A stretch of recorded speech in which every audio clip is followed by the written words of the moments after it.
Major General Deus Sande nga yabadde omuduumizi w'enkambi y'amagye aga UPDF. Enkambi y'e Kasijjagirwa avudde mu bulamu bw'ensi mu kiro ekikesezza olwaleero mu bitundu eby'empigi olumala okufuna obuzibu mu kussa bw'abadde ayolekera e Kampala okwetaba mu nteekateeka ez'okuziika Major General Francis Takirwa. Sande yasindikibwa e Masaka okuweereza ng'akulira enkambi y'e Kasijjagirwa mu mwaka 2019 nga yadda mu bigere bya Major General Joseph Ssemwanga era ng'ono abadde yakasomusibwa okuva ku ddaali ya brigade okudda ku ddaali ya Major General omwaka ogwedde. Bannamasaka nga bakulemeddwa Mpokino Jude Muleke boogedde ku mugenzi Sande ng'abadde omuvujjirizi w'emirimu egy'obwakabaka mu ssaza lino era nga badde abakumaakuma mu nsonga nnyingi nnyo. Nze okufuuka Ppookino ebintu bingi ebadde bitusoomooza naye nga y'omu ku bantu abatugumya abadde muwagizi nnyo ow'enteekateeka z'essaza naddala omupiira gw'essaza ng'aleeta ssente ate mu kasirise teyeeraga mu kamera n'aleeta ssente n'akugamba nti zigende ziyambe ttiimu yaffe.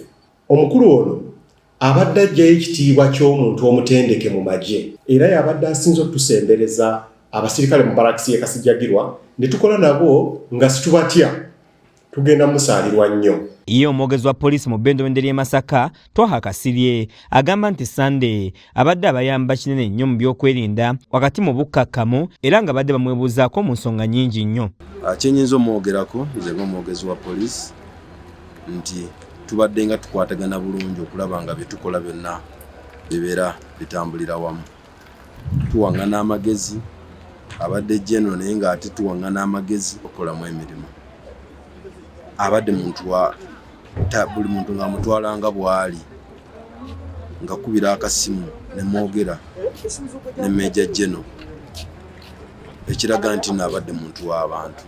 Tumusaaliddwa nnyo naye tusaba Mukama Katonda amulamuze ekisa. Asimu Robert omu ku bafande b'omugenzi ategeeza nti akomye okwogera naye olunaku olw'eggulo wabula ng'alabika yabadde mukoowu kyokka n'amutegeeza nti embeera y'abannabyabufuzi okumuwaayiriza yamuleetedde embeera eno. Nze nanyumiza ne Sande kuba tubadde twogera ng'abantu n'emikwano nabbe ne nga nti batafani nga you look stressed when ambuza direct bwentyo nga nti batafani you look too stressed naga nti mpulira kinnuma mu bigambo byo nti kinnuma abantu kuvaayo ne bagamba nensaye mpagira sayidi eri nga ndaba ddala kimuluma he looked weak nayisa akawungeezi nga ndaba motoka bazikola service wali nentegera nti abadde agenda kuba sword bearer agenda kuziika General Mune kugenda kutuuka saa 8 nga bankubira nti Sande afuda field mpigi. Ssentebe wa NRM mu kibuga Masaka Rogers Bulejeya ayogedde ku mugenzi nti wadde abadde w'amagye atakkirizibwa kuba na ludda abadde eraga lwatu nti akola ekibiina ekiri mu buyinza ekya NRM awatali kwebalirira. Nfiriddwako nnyo omulwanyi wange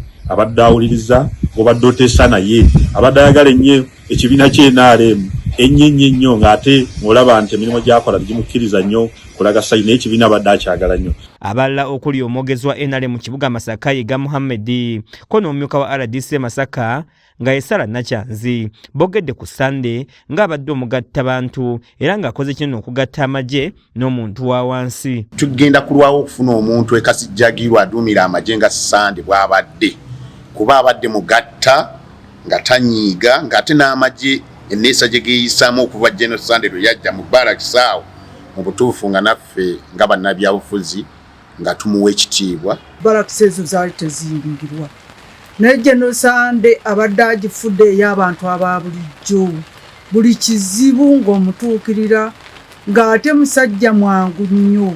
Zawedde Hindu yakusakidde eggulire lino ku Lake STV Agale.